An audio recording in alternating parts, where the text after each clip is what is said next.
Le Premier ministre Abiy Ahmed a visité le port de Shanghai et le centre Huawei dans la ville de Shanghai.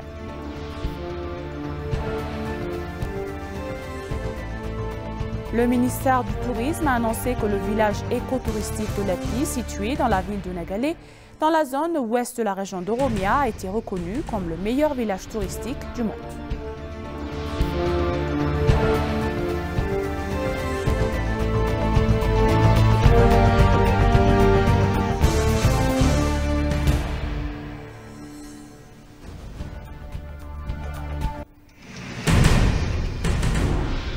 Bienvenue chers téléspectateurs, c'est Moïda Gadamo avec le journal du vendredi 20 octobre 2023.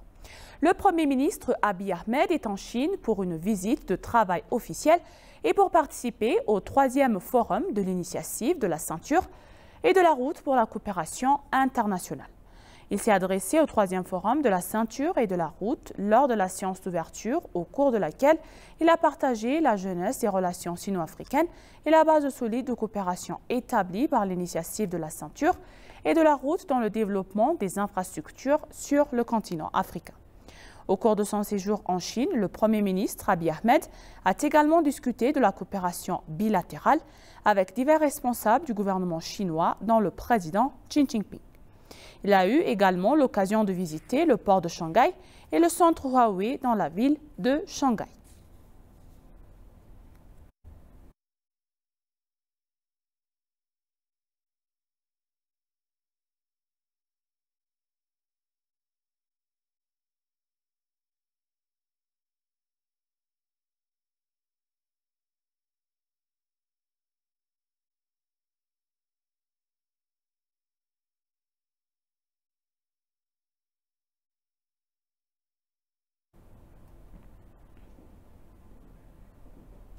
Le forum d'investissement éthio-chinois organisé par l'ambassade éthiopienne en Chine en collaboration avec des entreprises chinoises partenaires et auxquelles ont participé plus de 300 entreprises chinoises s'est tenu à Shanghai.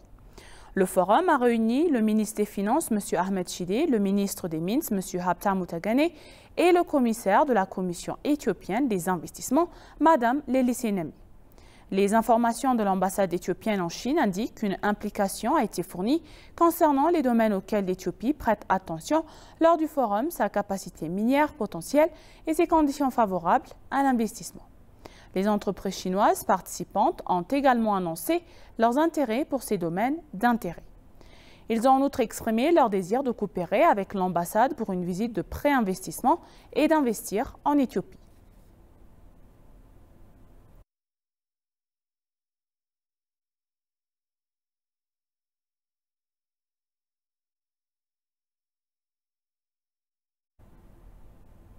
La Haute Cour fédérale a reporté à aujourd'hui, le 20 octobre 2023, le cas de 42 employés du service de l'immigration et de la nationalité soupçonnés de corruption lors de la première séance de la Haute Cour fédérale.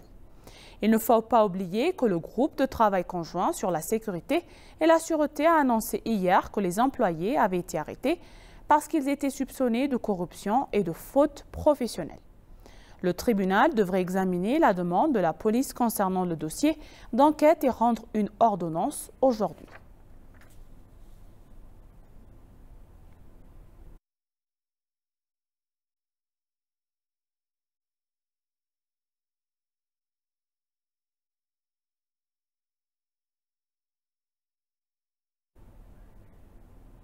Le ministre de l'Éducation, le professeur Birhanou Negga, a déclaré que le placement universitaire des étudiants cette année se fera en fonction de leurs capacités et de leurs besoins et ne sera modifié par aucune influence.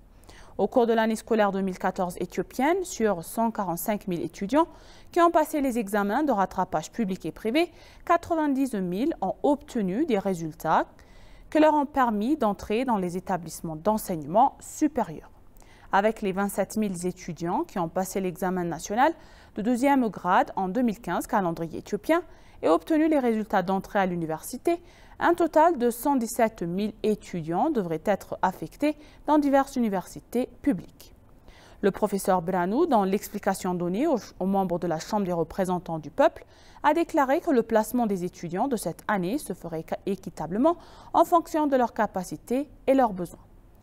Il a également expliqué que compte tenu des complaintes soulevées dans le passé concernant le placement des étudiants, des lacunes ont été identifiées et corrigées. Par conséquent, afin d'assurer la qualité de l'enseignement dans les établissements d'enseignement supérieur, les étudiants seront répartis en fonction de leurs capacités et de leurs besoins, a rapporté l'ENA. Le professeur a déclaré que les demandes de transfert ne seront acceptées que pour les étudiants qui fournissent une preuve valable qu'ils suivent un traitement médical. Le professeur a déclaré que certaines personnes soumettraient une demande de modification de la classification et a déclaré que la classification des étudiants ne peut pas être modifiée sous l'influence de quiconque. Puisque tous les Éthiopiens ont servi de manière égale dans les établissements d'enseignement supérieur, il a souligné qu'aucun organisme ne devrait essayer d'utiliser son pouvoir pour obtenir des avantages particuliers.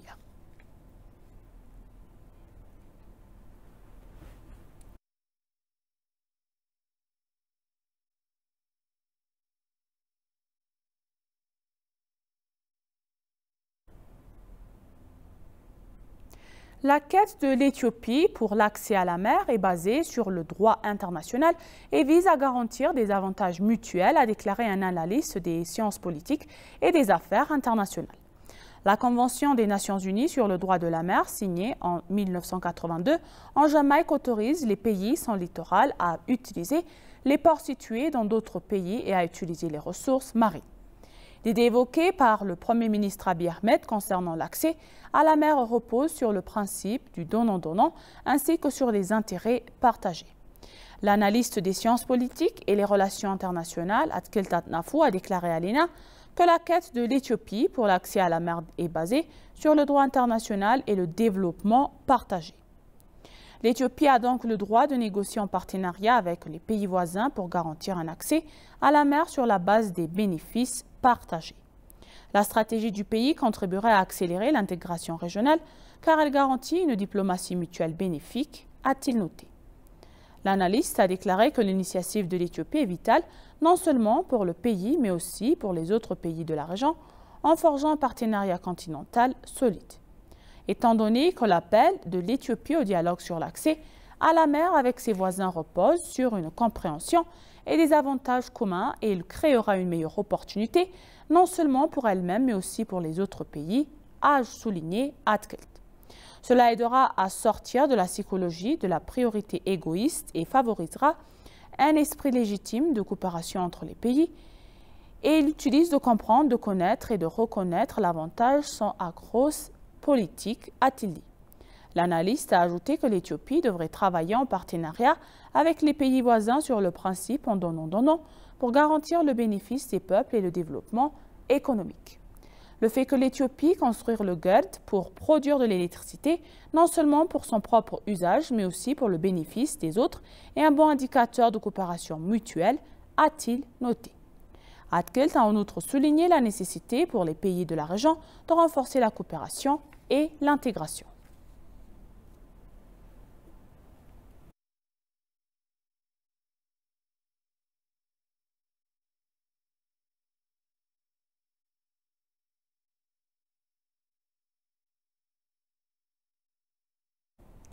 Par ailleurs, Adham Kamil, le professeur adjoint de l'histoire et chercheur, a déclaré que pour l'Éthiopie et une porte maritime, il est nécessaire de suivre des procédures diplomatiques matures et d'épuiser toutes les options pacifiques disponibles. Le professeur adjoint Adam a également expliqué qu'il faut comprendre que la porte maritime n'est pas seulement une question étrangère pour l'Éthiopie, mais aussi une question de sécurité et de développement. Il a également déclaré qu'il est très important de négocier et de discuter de la question du port en réalisant une étude approfondie de la situation actuelle lorsque l'Éthiopie détenait la porte maritime.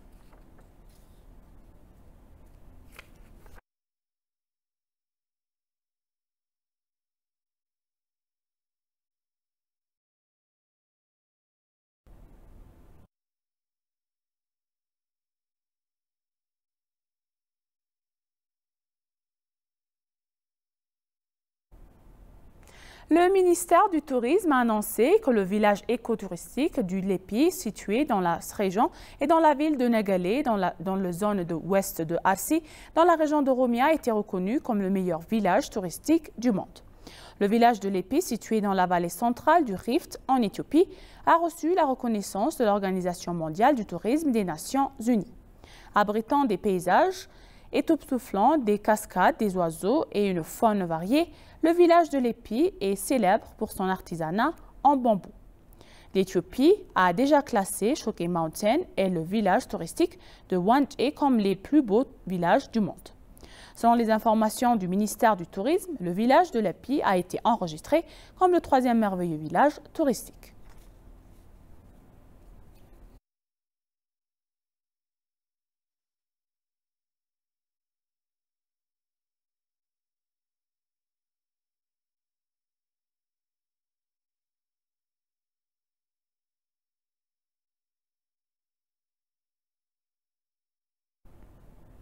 La mobilisation des ressources du secteur privé sera essentielle pour combler le déficit de financement qui a miné la capacité de l'Afrique à maîtriser l'escalade de la critique climatique, ont déclaré de hauts responsables de la Banque africaine de développement.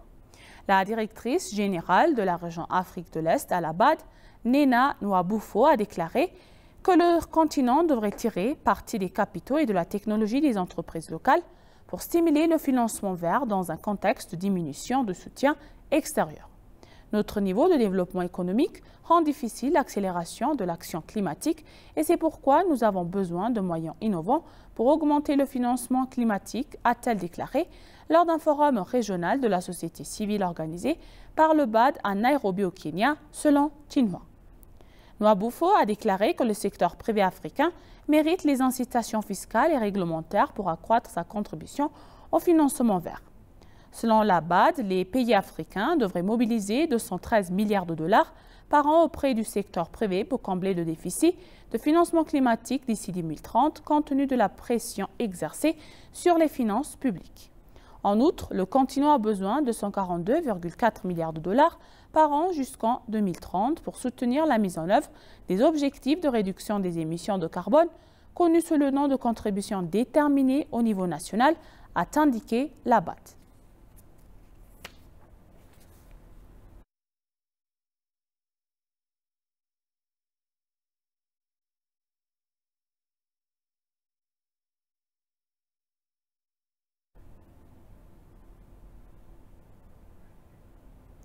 Et pour conclure le journal, la Russie a annoncé son intention de mener des négociations trilatérales avec la Corée du Nord et la Chine pour concentrer les menaces militaires américaines. Le ministre russe des Affaires étrangères, Sergueï Lavrov, s'est entretenu avec Pyongyang avec le président nord-coréen Kim Jong-un. La visite de Lavrov aurait pour identifier objectif de renforcer la coopération en matière de défense entre la Russie et la Corée du Nord. Au cours de cette discussion, qui a duré environ 1 heure, Sergueï Lavrov a suggéré que les 3 pays discutent des questions de sécurité, a rapporté la Associated Press. Le ministre russe des Affaires étrangères est arrivé à Pyongyang pour une visite de travail de 2 jours en Corée du Sud. Le président nord-coréen Kim Jong-un s'est entretenu et rendu avec la Russie en septembre.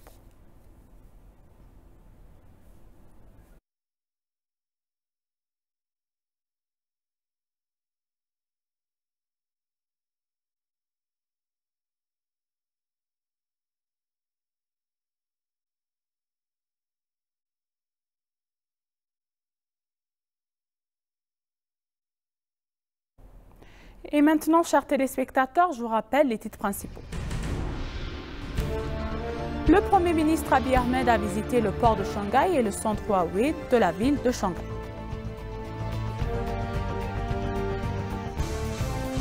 Le ministère du Tourisme a annoncé que le village écotouristique de Lépi, situé dans la ville de Négalé, dans la zone ouest de la région d'Oromia, a été reconnu comme le meilleur village touristique du monde.